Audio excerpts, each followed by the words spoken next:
Hello friends, Manoj Rajguru की political science classes में आपका स्वागत है। अगर आपको मेरे वीडियो, उनके कंटेंट और उनका प्रेजेंटेशन पसंद आए तो मेरे वीडियोस को लाइक करें, मेरे चैनल को सब्सक्राइब करें और बेल आइकन को दबाएं ताकि आने वाले वीडियोस की नोटिफिकेशन आपको टाइम टाइम पर मिलते रहें और एक ही प्लेटफॉर्म पर आप मेरे सारे वीडियो को एक्सेस कर सकें। Thank you. वैधता, औचित्यपूर्णता जिसको दूसरे नाम से जानते हैं और इंग्लिश में जिसको हम कहते हैं लेजिटिमेसी।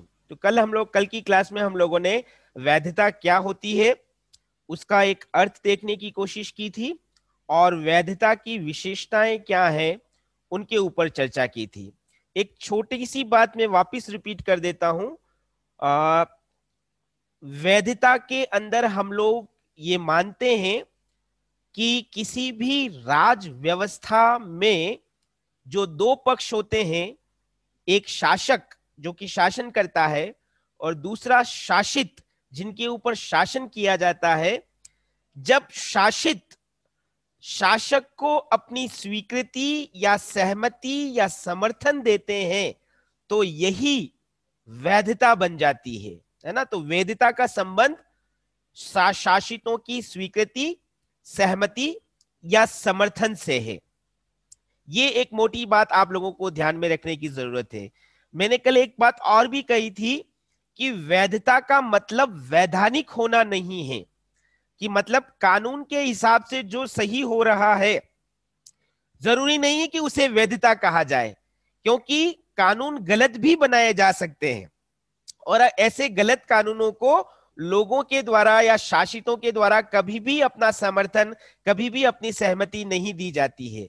तो केवल वैधानिक होना पर्याप्त नहीं है, वैधानिक के साथ साथ उन विधानों का जनता की मान्यताओं, जनता के मूल्यों, जनता के विश्वासों का के अनुरूप होना भी जरूरी है। तभी जनता उन्हें अपनी स्वीकृति और अपना समर्थन प्रदान करते हैं। तो ये स्वीकृति, समर्थन और सहमति, ये कुछ शब्द हैं जो वैधता से बहुत ज्यादा जुड़े हुए हैं।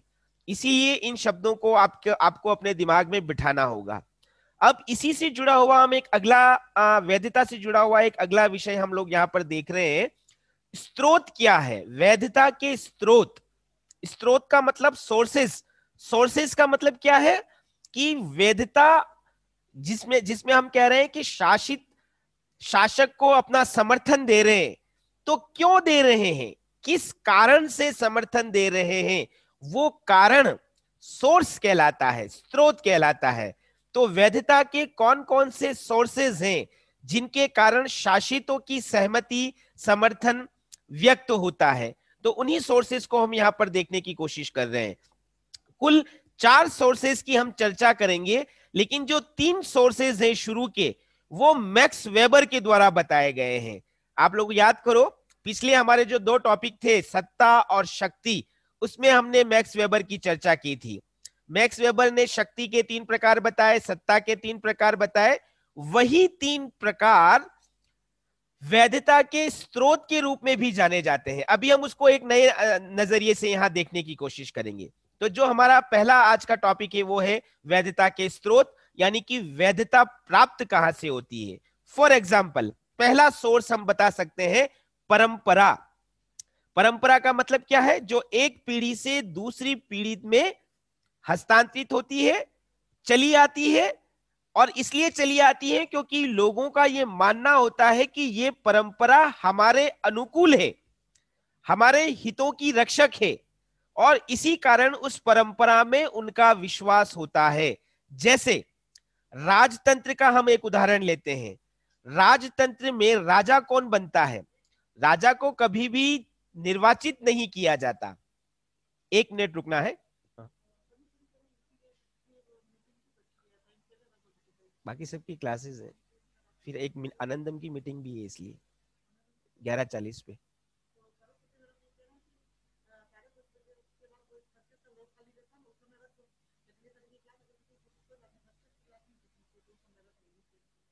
देख लो जैसी इच्छा। हाँ रख लो, 10:30 रख लो, रख लो 10:30 रख लो। हाँ, तो हम लोग क्या एग्जाम्पल ले रहे हैं कि राजतंत्र में राजा को कोई चुनता नहीं है, है ना। राजा कैसे बनते हैं? परंपरा के आधार पर। और परंपरा क्या कहती है कि सम्राट की मृत्यु के बाद में उसका ज्येष्ठ पुत्र उसका उत्तराधिकारी होगा। तो ये परंपरा है। इस परंपरा के कारण जो नया सम्राट या नया राजा बनता है उसको लोग ऑटोमेटिकली राजा के रूप में स्वीकार कर लेते हैं, उसको अपना समर्थन देते हैं, उसके आदेशों का पालन करते हैं। तो ये एक एग्जाम्पल हुआ। दूसरा एग्जाम्पल में बहुत सिंपल हमारे आम जीवन से जुड़ा हुआ है। जैसे आप अभी जिस घर में रहते हैं वो घर आपके पिताजी का बनाया हुआ है। हम मान लेते हैं कि वो घर आपके पिताजी का बनाया हुआ है, ठीक है। आपके पिताजी ने बहुत सारी संपत्ति अर्जित कर रखी है, लेकिन जिस भी दिन आप मतलब ऐसा ये नियति है कि कोई भी व्यक्ति अमर होकर नहीं आता है। जिस दिन हमारे मुखिया हमारे बीच नहीं रहेंगे उसके बाद वो संपत्ति किसकी होगी? वो उनके पुत्रों की ही होगी। उनके जितने भी संतान है, पुत्र है चाहे पुत्री है, उनकी ही होगी। तो ये संपत्ति कैसे हुई? कानून से तय नहीं हुई है। ऐसा थोड़ी है कि पिता की मृत्यु के बाद सरकार आएगी और उस मकान को, उनकी संपत्ति को जब्त करके ले जाएगी। ऐसा नहीं होता है। पिता की मृत्यु के बाद में वो संपत्ति उनके पुत्रों को परंपरागत रूप से प्राप्त हो जाती है। पिता के बाद उस संपत्ति पर मालिकाना हक किसका हो जाता है? उनके पुत्रों का हो जाता है। ये परंपरा है ना।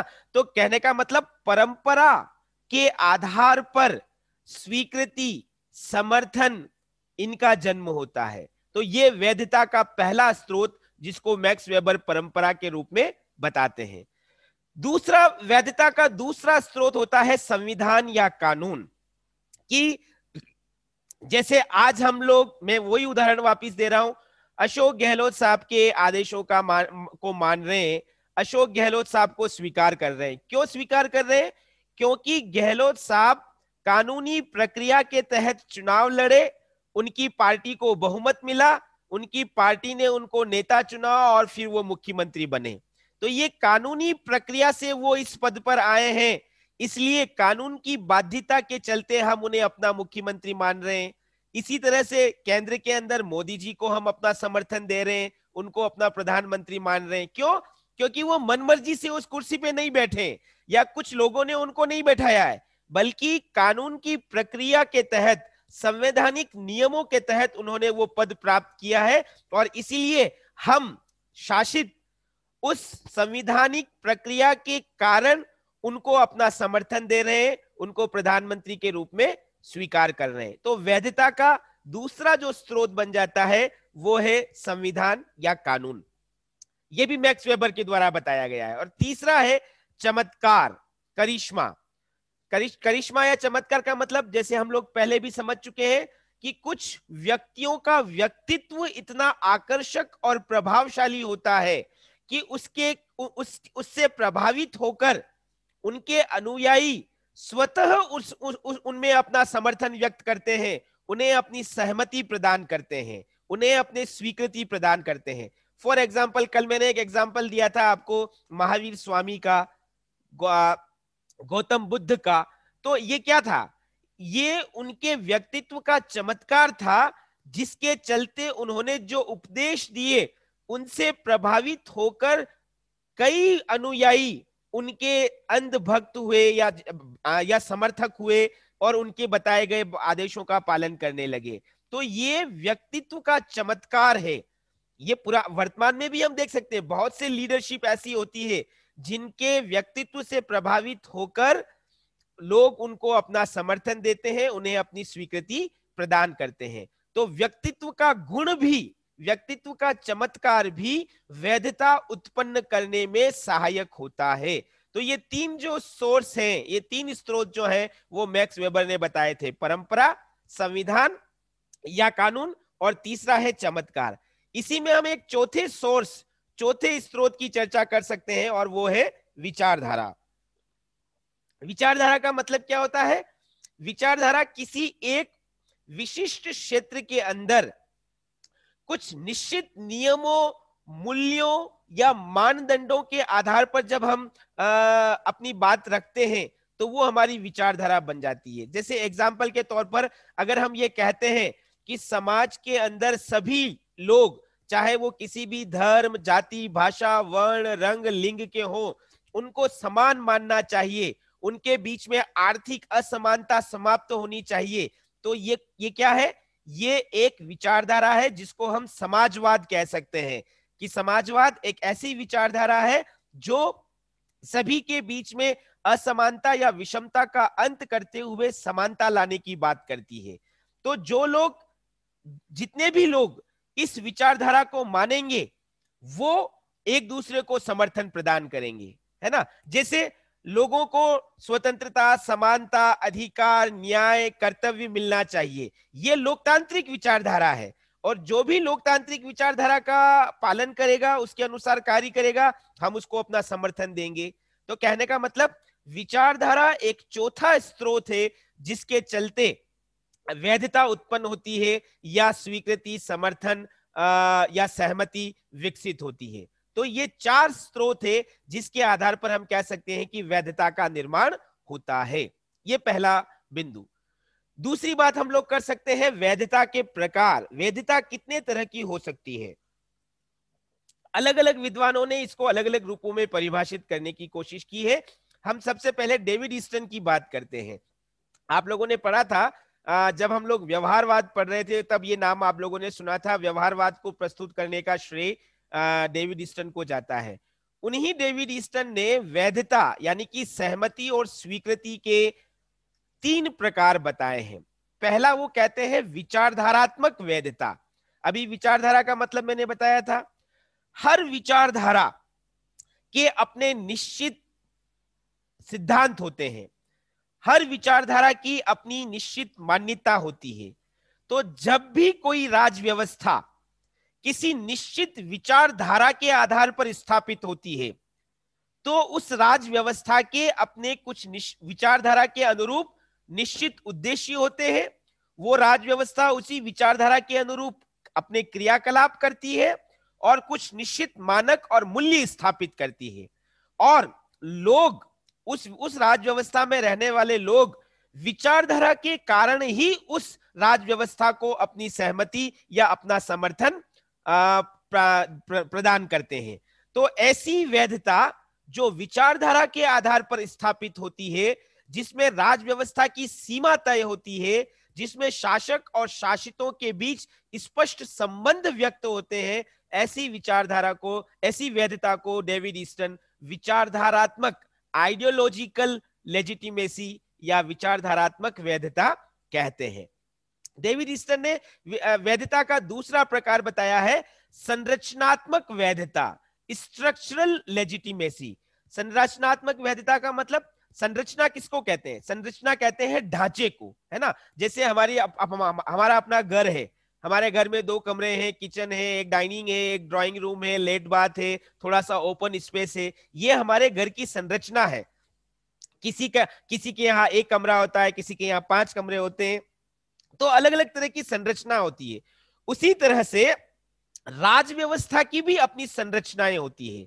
किसी के अंदर कार्यपालिका और व्यवस्थापिका अलग अलग होती है, किसी के अंदर कार्यपालिका और व्यवस्थापिका के बीच में संबंध पाया जाता है। कहीं पर राष्ट्रपति का पद होता है, कहीं पर राजा का पद होता है। तो हर राज व्यवस्था के अंदर अलग अलग पद, अलग अलग संस्थाएं होती हैं जो कि अपना निश्चित और निर्धारित काम करती है। उस राज व्यवस्था में रहने वाले लोग जब अपनी इन संस्थाओं और इन पदों में विश्वास रखते हैं, जैसे एग्जांपल हम ले ले भारत का, भारत के लोग ये मानते हैं कि हमारी संसद, हमारी न्यायपालिका, हमारी प्रधानमंत्री का पद, हमारे राष्ट्रपति का पद, ये अच्छा है। तो इसीलिए, और ये लोकतांत्रिक स्वरूप वाली संस्थाएं हैं, लोकतांत्रिक पद हैं, तो इसीलिए हमने इनको अपना समर्थन दे रखा है, हमने इनको अपनी स्वीकृति प्रदान कर रखी है। तो ये जो वैधता है, जिसमें शासित संरचना को देखते हुए, संरचना को, राज्य व्यवस्था की संरचना को अपने अनुकूल मानते हुए उनमें अपनी सहमति व्यक्त करते हैं, तो ऐसी वैधता को संरचनात्मक वैधता कहा जाता है। ये दूसरा प्रकार वैधता का जो डेविड ईस्टन बताते हैं। और तीसरे प्रकार की वैधता है वैयक्तिक वैधता। वैयक्तिक वैधता का मतलब, जब किसी राज व्यवस्था में एक व्यक्ति विशेष को प्रभावी मानते हुए जब उसके आधार पर उस राज व्यवस्था को स्वीकार किया जाता है तो उसको वैयक्तिक वैधता कहते हैं। देखो नाम से ही स्पष्ट है, एक व्यक्ति विशेष जिसका अपना एक चमत्कार है। जैसे इटली के अंदर मुसोलिनी हुआ था, मुसोलिनी को वहां के लोगों ने अपना नेता मान लिया था और इसीलिए उन्होंने वहां के फासिस्ट सिस्टम को मान्यता दी थी। जर्मनी के अंदर हिटलर को वहां के लोगों ने अपना नेता मान लिया था और इसीलिए वहां पर नाजीवाद नाजी को जो व्यवस्था स्थापित हुई थी उसको वहां के लोगों ने मान्यता प्रदान कर ली थी। कहना का मतलब जब एक नेतृत्व को लोग स्वीकार कर लेते हैं, उसको अपने हितों के अनुकूल मानते हैं, उसको नैतिक और न्याय संगत मानते हुए उसमें अपना पूरा विश्वास व्यक्त करते हैं केवल एक नेता के आधार पर, तो ऐसी वैधता को वैयक्तिक वैधता कहा जाता है। तो ये वैधता का तीसरा प्रकार जो डेविड ईस्टन बताते हैं। तो डेविड ईस्टन ने वैधता के 3 प्रकार बताए। इसी तरह से एक और विद्वान हुए हैं जिनका नाम है रॉबर्ट डहल। रॉबर्ट डहल वैधता के 2 प्रकार बताते हैं। एक को उन्होंने बताया है उच्च स्तरीय वैधता। उच्च स्तरीय नाम से स्पष्ट है, हाई लेवल की लेजिटिमेसी। उच्च स्तरीय वैधता का मतलब ऐसी राज व्यवस्था जिसमें जनता का विश्वास उस राज व्यवस्था के प्रति प्रगाढ़ होता है। प्रगाढ़ क्यों? क्योंकि उस शासितों का यह मानना होता है कि इस राज व्यवस्था में जो नेतृत्व है, जो लीडरशिप है, वो लोगों का भला करने वाली है। ऐसी राज व्यवस्था नैतिक मूल्यों, जन मान्यताओं, जन विश्वासों पर आधारित है।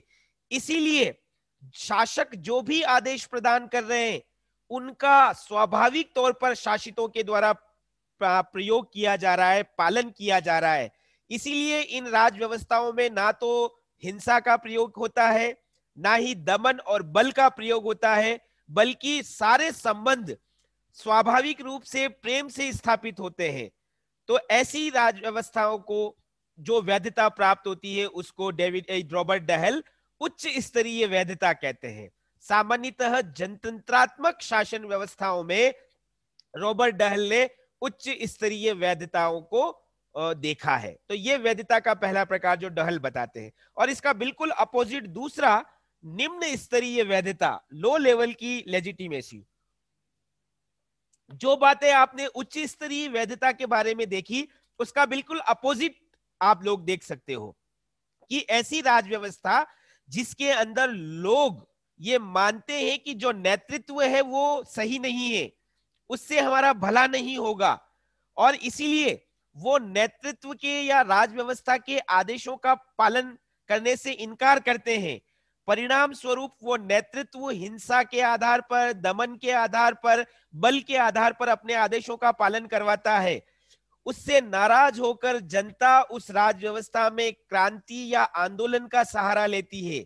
तो ऐसी राज व्यवस्था जिसमें दमन, बल और हिंसा के आधार पर जनता को आदेश मानने के लिए मजबूर किया जाता है, उनकी बल या भय के आधार पर उनकी स्वीकृति प्राप्त करने की कोशिश की जाती है, उस वैधता को रॉबर्ट डहल निम्न स्तरीय वैधता कहते हैं।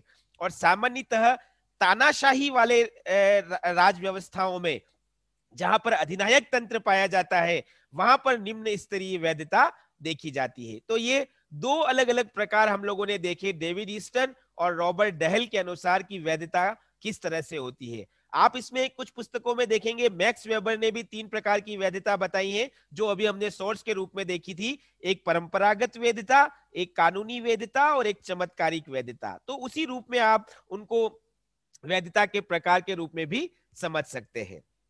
अब एक नई चीज हम लोग यहां पर देख रहे हैं, वैधता पर संकट।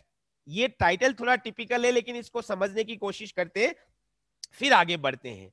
वैधता का मतलब क्या है कि किसी भी राज व्यवस्था में शासितों की सहमति, शासितों का समर्थन, शासितों की स्वीकृति किसके प्रति? शासक के प्रति। तो महत्वपूर्ण क्या है? राज व्यवस्था।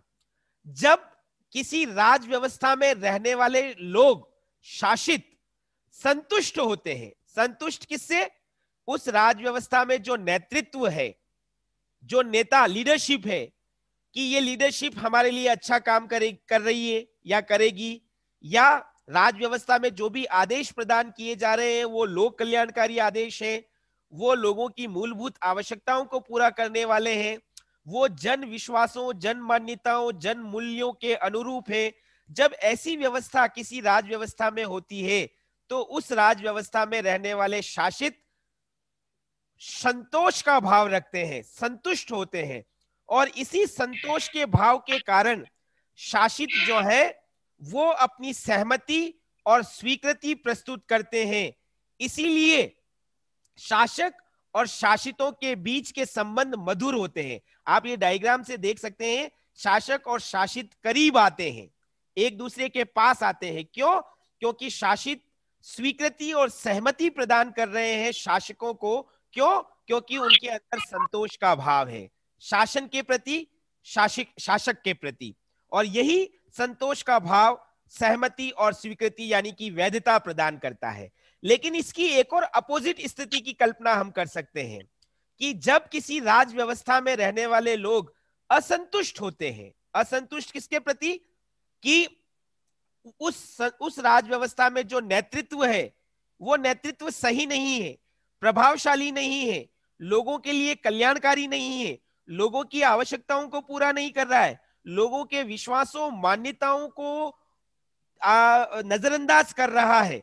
तब ऐसी राज व्यवस्था में शासित यानी कि आम लोग असंतुष्ट होते हैं, और असंतुष्ट होकर वो शासन के प्रति या शासक के प्रति अपनी असहमति या अस्वीकृति प्रकट करते हैं। आप देखिए यहां पर हमने जो स्थिति देखी उसकी बिल्कुल अपोजिट स्थिति की बात कर रहे हैं कि जब किसी राज व्यवस्था में शासित असंतुष्ट होकर उस व्यवस्था के प्रति असहमति या अस्वीकृति उत्पन्न करते हैं तो क्या परिणाम आता है कि शासक और शासित के बीच में दूरियां उत्पन्न होती है। आप देखिए ये डायग्राम बिल्कुल उल्टा हो गया है, यहां पर ये दोनों तीर पास आ रहे हैं, मतलब शासक और शासित पास आ रहे हैं, तो वैधता उत्पन्न हो रही है। लेकिन जब किसी राज व्यवस्था में असंतोष के चलते शासक और शासितों के बीच में दूरियां उत्पन्न हो रही है, इसका मतलब क्या है कि शासित शासक के प्रति अपनी असहमति और अस्वीकृति व्यक्त कर रहे हैं, और इसी को हम कहते हैं ये वैधता पर संकट है। वैधता पर संकट का मतलब क्या है? एक लाइन में हम बता सकते हैं कि जब किसी राज व्यवस्था के अंदर शासक के प्रति असहमति और अस्वीकृति में वृद्धि होती है तो ये वैधता पर संकट कहलाता है। तो ये वैधता पे संकट का अर्थ हुआ। लेकिन वैधता पर यह संकट आता किन कारणों से है, या हम ये भी कह सकते हैं कि ये जो असहमति या अस्वीकृति उत्पन्न हो रही है इसके पीछे कारण क्या है। उन कारणों को अगर हम देखें तो कुछ प्रमुख बिंदुओं की चर्चा यहां पर कर सकते हैं। जैसे सबसे पहला कारण हम बता सकते हैं, किसी भी राज व्यवस्था के अंदर नए समूहों का जब उदय होता है तो वो नए समूह वैधता को चुनौती प्रस्तुत करते हैं। उन नए समूहों के उदय से वैधता पर संकट आता है। कैसे? हम लोगों को पता है कि किसी भी समाज के अंदर समय समय पर परिवर्तन होता है। परिवर्तन किसमें? समाज की भौतिक परिस्थितियों में परिवर्तन होता है, समाज में तकनीकी बदलाव आते हैं, समाज में सामाजिक और राजनीतिक ढांचे बदलते हैं, समाज की आर्थिक स्थितियां बदलती है, और इन सब बदलावों के चलते समाज में नए संगठित समूहों का उदय होता है। जैसे मैं एक एग्जांपल देता हूं, पहले के समाजों के अंदर जब कृषि प्रधानता थी तब इतना पैसा नहीं था, लेकिन जैसे जैसे समाज में तकनीक का विकास हुआ, उद्योगों की स्थापना हुई, तो समाज में पूंजीवादी वर्ग की स्थापना हुई, है ना। तो ये एक नया वर्ग ही उत्पन्न हुआ। तो ये एक एग्जांपल है कि कैसे समाज में बदलाव के चलते नए समूहों का उदय होता है। तो जब समाज में नए समूहों का उदय होता है तो इन नए समूहों के अपने अलग विचार होते हैं, इनके अपने नए विश्वास, नए मूल्य होते हैं, इन नए समूहों की अपनी नई अपेक्षाएं, आकांक्षाएं होती हैं। तो ये नया समूह समाज में क्या कर रहा है? परंपरागत समूहों को चुनौती दे रहा है। परंपरागत समूह जो कि पहले से चले आ रहे हैं, जिनका राज व्यवस्था के ऊपर अपना नियंत्रण होता है, तो ये नए समूह क्या करते हैं, अब ये नए समूह इस राज व्यवस्था के अंदर अपनी भागीदारी चाहते हैं, अपने अनुसार राज व्यवस्था को संचालित करवाना चाहते हैं। इसीलिए परंपरागत समूहों को इन नए समूहों के द्वारा चुनौती मिल रही है। इसका मतलब क्या है कि ये जो नए समूह उभर रहे हैं, इनकी स्वीकृति या सहमति परंपरागत समूहों को, जिनके पास सत्ता है, जो शासक हैं, उनको चुनौती इन नए समूहों के द्वारा मिलती है। तो ये हम क्या कह रहे हैं, नए समूहों के द्वारा वैधता पर संकट उत्पन्न हो रहा है। फॉर एग्जाम्पल अगर हम बात करें तो 16वीं सदी के अंदर व्यापारी वर्ग का उदय हुआ है ना, और व्यापारी वर्ग के उदय होने से व्यापारी वर्ग ने क्या कहा कि ये जो सामंतवादी व्यवस्था चल रही है यूरोप के अंदर, ये सामंतवादी व्यवस्था व्यापारी वर्ग के विरुद्ध है। इसीलिए उन्होंने एक शक्तिशाली राजतंत्र का समर्थन किया। मतलब कौन सा नया वर्ग उभरा यूरोप में, व्यापारी वर्ग। उन्होंने चुनौती किसको दी, सामंतवादी राज व्यवस्था को, और किसका, शक्तिशाली राजतंत्र का। कुछ समय बाद जब औद्योगिक क्रांति हुई, तो औद्योगिक क्रांति के बाद पूंजीवादी वर्ग उभरा, और पूंजीवादी वर्ग ने क्या माना कि राजतंत्र जो है वो खराब है, इस राजतंत्र को समाप्त करके उदारवादी लोकतंत्र को स्थापित किया जाए। तो इस नए वर्ग ने किसको समाप्त किया, राजतंत्र को, और लोकतंत्र की स्थापना का मार्ग प्रशस्त किया। कहने का मतलब किसी भी राज व्यवस्था में जब नए समूहों का उदय होता है तो वो नए समूह परंपरागत समूहों को चुनौती देते हैं, उससे परंपरागत राज व्यवस्था की वैधता पर संकट उत्पन्न होता है। ये पहला कारण। दूसरे कारण की अगर हम चर्चा करें तो वो है नई राज व्यवस्था को चुनौती। क्या मतलब हुआ इसका, हम कल्पना करते हैं कि किसी राज व्यवस्था में जो पहले से चली आ रही है उसको हटाकर नई राज व्यवस्था की स्थापना हो चुकी है ना। ये नई राज व्यवस्था जो पहले से चली आ रही थी परंपरागत राज व्यवस्था, उससे अलग है, क्योंकि परंपरागत समूहों की अपनी मान्यताएं, अपने विश्वास होते हैं, और नए समूहों के अपने नए विश्वास, नए मूल्य होते हैं। तो अगर किसी राज व्यवस्था में परंपरागत समूहों को हटाकर नई राज व्यवस्थाओं की स्थापना हो जाती है, तब भी नई राज व्यवस्थाओं की वैधता को चुनौती मिलती है। कैसे, उसके पीछे क्या कारण है, उनको हम समझने की कोशिश करते हैं। जैसे एग्जाम्पल के तौर पर कि अगर किसी समाज में या किसी राज व्यवस्था में परंपरागत समूहों को हटाकर नए समूह राज व्यवस्था में आ जाते हैं, तो उन नए समूहों को परंपरागत समूहों के द्वारा चुनौती दी जाती है। क्यों? क्योंकि एक लंबे समय तक इन परंपरागत समूहों ने उन राज व्यवस्थाओं में प्रभावी भूमिका निभाई है, और इसीलिए उन परंपरागत संस्थाओं और समूहों की स्थिति उस राज व्यवस्था में प्रभावशाली या शक्तिशाली होती है, और इसीलिए वो अपने प्रभाव को बनाए रखना चाहते हैं। वो ये नहीं चाहते कि कोई नए समूह जो आए हैं अब सत्ता में, उससे उनके कारण उनका अपना प्रभाव खत्म हो जाए। तो अपने प्रभाव को बनाए रखने के लिए वो नई राज व्यवस्थाओं के विरुद्ध गुप्त तरीके से या प्रकट तरीके से संघर्ष करते हैं या षड्यंत्र करते हैं। तो इसलिए इन परंपरागत समूहों के द्वारा नई राज व्यवस्थाओं को चुनौती दी जाती है, उनकी वैधता पर संकट उत्पन्न किया जाता है। अगर हम उदाहरण ले तो आप देख सकते हो कि हमारे यहाँ पर अरब के अंदर बहुत सारे इस्लामिक राज्य हैं जहां पर कट्टरपंथी, परंपरागत रूप से धार्मिक आधार पर जो कट्टरपंथी समूह है, वो आज भी आधुनिकीकरण नहीं चाहते हैं। जो वर्तमान में वहां की लोकतांत्रिक सरकार महिलाओं को आगे बढ़ाने का प्रयास कर रही है या जो नवीन नवाचार लाने की कोशिश कर रही है, इन धार्मिक समूहों के द्वारा उनका विरोध किया जाता है, उसके लिए हिंसा का सहारा भी लिया जा रहा है। तो ये क्या है, ये परंपरागत समूहों के द्वारा नई राज व्यवस्था को चुनौती दी जा रही है, नई राज व्यवस्था की वैधता के प्रति संकट उत्पन्न किया जा रहा है। एक और एग्जांपल अगर हम स्पेन का लें तो स्पेन के अंदर जो लोकतांत्रिक सरकार थी उसने समाजवाद की नीति को लागू करने का प्रयास किया, लेकिन 1934 की बात मैं आपको बता रहा हूं, लेकिन वहां पर जो जमींदार वर्ग था उसको ये पसंद नहीं आया, और उन्होंने चर्च के लोगों के साथ मिलकर वहां पर लोकतांत्रिक सरकार को हटाकर फांसीवादी शासन की स्थापना की। तो यहाँ पर एक और ये जमींदार वर्ग जो परंपरागत समूह है उसने नई राज व्यवस्था की वैधता को संकट में डाला।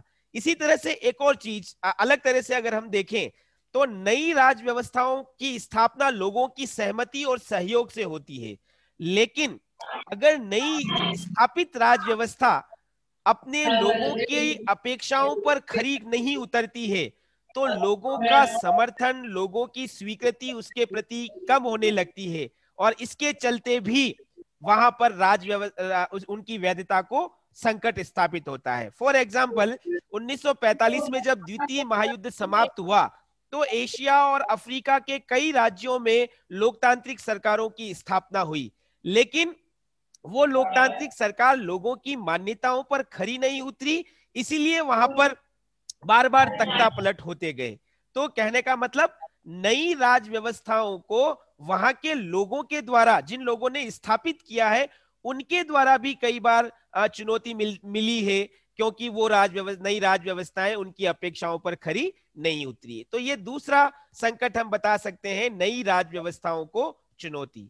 तीसरी बात हम बता सकते हैं प्रभावशीलता में कमी। देखिए कोई भी सिस्टम कब प्रभावी रहता है, जब वो अपनी जो उसके कार्य है, जो उसके दायित्व हैं, उन दायित्वों को अगर वो भली भांति सही तरीके से पूरा करता है तो उसको अपने लोगों का समर्थन मिलता है। मैं अपना ही एग्जांपल लूं, अगर मैं आपकी क्लास रोज नहीं लूं या ढंग से नहीं पढ़ाऊं तो मेरे स्टूडेंट मेरे को कभी अपना सपोर्ट नहीं देंगे, लेकिन अगर मैं अपनी सारी रेस्पॉन्सिबिलिटी सही तरीके से निभा रहा हूं तो मेरे स्टूडेंट मुझे लाइक करेंगे और चाहेंगे कि मैं ही उनको पढ़ाऊं। तो ये मेरी प्रभावशीलता है।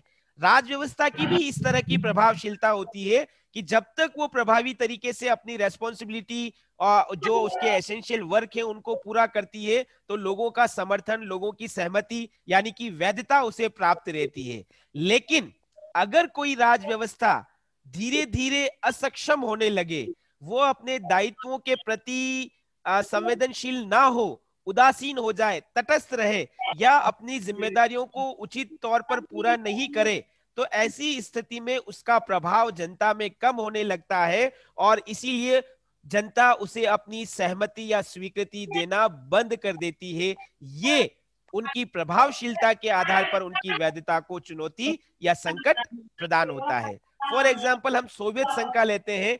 सोवियत संघ के अंदर साम्यवादी शासन व्यवस्था की स्थापना हुई थी, लेकिन यह साम्यवादी शासन व्यवस्था इस उद्देश्य से स्थापित हुई कि लोगों को आर्थिक और राजनीतिक तौर पर समानता स्थापित की जाएगी। लेकिन जब सोवियत संघ के अंदर साम्यवादी व्यवस्था लोगों को आर्थिक और राजनीतिक तौर पर न्याय प्रदान नहीं कर पाई, तब पिछली शताब्दी के अंतिम दशक के अंदर वहां पर नई नीतियों का शुरुआत हुई और एक उदारवादी व्यवस्था ने सोवियत संघ के अंदर प्रवेश लिया। तो ये एक एग्जाम्पल है जो बता रहा है कि अगर कोई प्रचलित राज व्यवस्था अपनी जिम्मेदारियों को ढंग से नहीं निभा पाती है तो उसका प्रभाव कम हो जाता है और उसी के चलते लोग उस राज व्यवस्था में अपनी सहमति, अपनी स्वीकृति, अपना समर्थन नहीं रखते हैं। यही वैधता का एक प्रमुख संकट माना जा सकता है। तो ये तीन मुख्य बातें अभी हम लोगों ने देखी। अब अगली बात हम लोग देखने जा रहे हैं कि वैधता पर संकट ना आए, है ना, कि लोगों का किसी राज व्यवस्था से लोगों का समर्थन बना रहे, उसके लिए हम लोग क्या उपाय कर सकते हैं। किसी भी राज व्यवस्था के प्रति लोगों की स्वीकृति बनी रहे, लोगों की सहमति और समर्थन उसको प्राप्त होता रहे, उसके लिए किन उपायों को अपनाया जाना चाहिए। तो इसमें हम पहली बात बता सकते हैं सामंजस्य, कोऑर्डिनेशन। जैसे अभी हमने कहा था, अगर किसी भी राज व्यवस्था में दो प्रकार के विचार होते हैं, कुछ परंपरागत विचार, कुछ नवीन विचार, और जब दोनों में तालमेल नहीं होता है तो दोनों के बीच में टकराहट के कारण वैधता को चुनौती मिलती है। अगर किसी भी राज व्यवस्था में नए और पुराने विचारों के बीच में सामंजस्य स्थापित कर दिया जाए, चाहे नए विचारों के अंदर कोई प्रभावशाली वर्ग हो, चाहे परंपरागत तौर पर चले आ रहे कोई प्रभावशाली वर्ग हो, अगर उन दोनों के बीच में तालमेल बिठा दिया जाए तो वैधता को चुनौती मिलने से बचा जा सकता है। फॉर एग्जाम्पल, ब्रिटेन के अंदर लंबे समय तक राजतंत्र रहा जिसमें राजा पावरफुल भी था, राजा प्रधान भी था, और आज जब विश्व में सब तरफ लोकतंत्र चल रहा है तो ब्रिटेन में क्या हुआ, ब्रिटेन में राजा का पद को भी बनाए रखा और उस राजा को शक्ति शून्य कर दिया, और लोकतंत्र भी है वहां पर जहां पर लोग अपने हिसाब से शासन कर रहे हैं। तो ये तालमेल बिठाया, ये सामंजस्य बिठाया राजतंत्र और लोकतंत्र में। तो इस प्रकार, और इसीलिए ये दोनों जिंदा है वहां पर। तो इस प्रकार के सामंजस्य के द्वारा किसी भी राज व्यवस्था में वैधता को बनाए रखा जा सकता है। दूसरा उपाय हम बता सकते हैं, अगर कोई राज व्यवस्था संविधान के हिसाब से शासन करे, क्योंकि संविधान क्या है, संविधान एक ऐसा डॉक्यूमेंट है जो लोगों की सहमति से बनाया जाता है, लोगों की अपेक्षाओं को ध्यान में रखकर बनाया जाता है, ये लोगों के आदर्शों, मूल्यों और विश्वासों का प्रतीक होता है। तो जब कोई भी राज व्यवस्था संवैधानिक नियमों के हिसाब से काम करती है तो लोगों का उस राज व्यवस्था के प्रति विश्वास बना रहता है, समर्थन और सहमति बनी रहती है। तो संविधान का पालन करते हुए भी वैधता पर संकट से बचा जा सकता है। तीसरा, अभी हमने देखा था कि अगर कोई राज व्यवस्था प्रभावशाली नहीं रहती है तो लोगों के बीच में वो अपना विश्वास, अपना समर्थन खो देती है।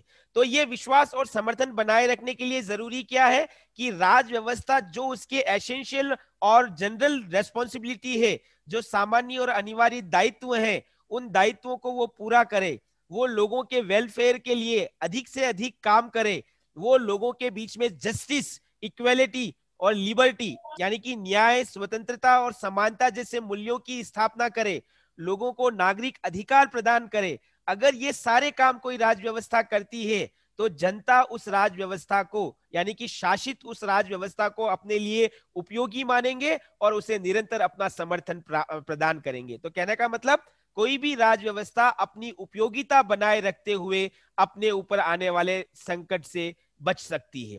फिर एक और बात हम यहाँ पर कर सकते हैं, लीडरशिप की भी भूमिका होती है। आप लोगों ने अभी वैधता के सोर्स जब पढ़े थे तब कहा था कि कुछ लोगों का व्यक्तित्व इतना प्रभावशाली होता है कि लोग उनसे प्रभावित होकर सत्ता को अपना समर्थन प्रदान करते हैं। तो राज व्यवस्था में नेतृत्व इतना प्रभावशाली होना चाहिए कि वो लोगों को समझा सके कि राज व्यवस्था किस तरह से लोगों के लिए हितकारी है, लोगों का समर्थन वो राज व्यवस्था के बीच में स्थापित कर सके। तो ये क्या है, नेतृत्व की एक भूमिका भी इस प्रकार से स्थापित करके राज व्यवस्था के ऊपर आने वाले संकट को रोका जा सकता है। एक और उपाय अगर हम बताएं तो लोकतांत्रिक, चूंकि अब वर्तमान में अधिकांश राज्यों में लोकतंत्र स्थापित हो चुका है, तो लोकतांत्रिक राज्यों में भी वैधता पर संकट से कैसे बचा जाए, अगर इसको हम देखें तो बता सकते हैं कि लोकतांत्रिक राज्यों में नियमित, निष्पक्ष, स्वतंत्र चुनाव अगर लगातार होते रहे, है ना, तो लोगों को क्या लगेगा कि ये लोकतंत्र हमारा है और हमें इसको बनाए रखना है। अगर लोकतांत्रिक राज्यों के अंदर ब्यूरोक्रेसी जो है, नौकरशाही, सरकारी कर्मचारियों की व्यवस्था, वो निष्पक्षता के साथ जनहित में काम करे, तब भी लोगों का उस राज्य व्यवस्था के प्रति विश्वास बना रहेगा। अगर शासन की शक्तियां एक जगह केंद्रित ना होकर लोगों के बीच में बटी रहे, शासन की शक्तियों का विकेंद्रीकरण हो, जैसे हम भारत में देखते हैं केंद्र सरकार, राज्य सरकार और गांव में स्थानीय सरकार है, शहरों में स्थानीय सरकार है, तो सत्ता के विकेंद्रीकरण के माध्यम से भी लोगों को राज्य व्यवस्था के साथ जोड़ा जा सकता है, उनका विश्वास बनाए रखा जा सकता है। और लोकतंत्र में सेना को राजनीति से दूर रखकर ये जनता में मैसेज दिया जा सकता है कि सेना का काम केवल रक्षा का है, राजनीति का काम आम नागरिक करेंगे। तो इस प्रक्रिया के माध्यम से भी लोगों की निष्ठा को, उनके विश्वास को राज्य व्यवस्था के साथ जोड़ा जा सकता है। तो ये कुछ उपाय है जिनके चलते हम किसी भी राज्य व्यवस्था में वैधता पर संकट उत्पन्न होने से रोक सकते हैं। तो ये अभी हमने देखा वैधता पर संकट, वैधता के स्रोत, वैधता पर आने वाले संकट से कैसे बचा जा सकता है। अगली क्लास में हम लोग देखेंगे वैधता, शक्ति और सत्ता में संबंध क्या है।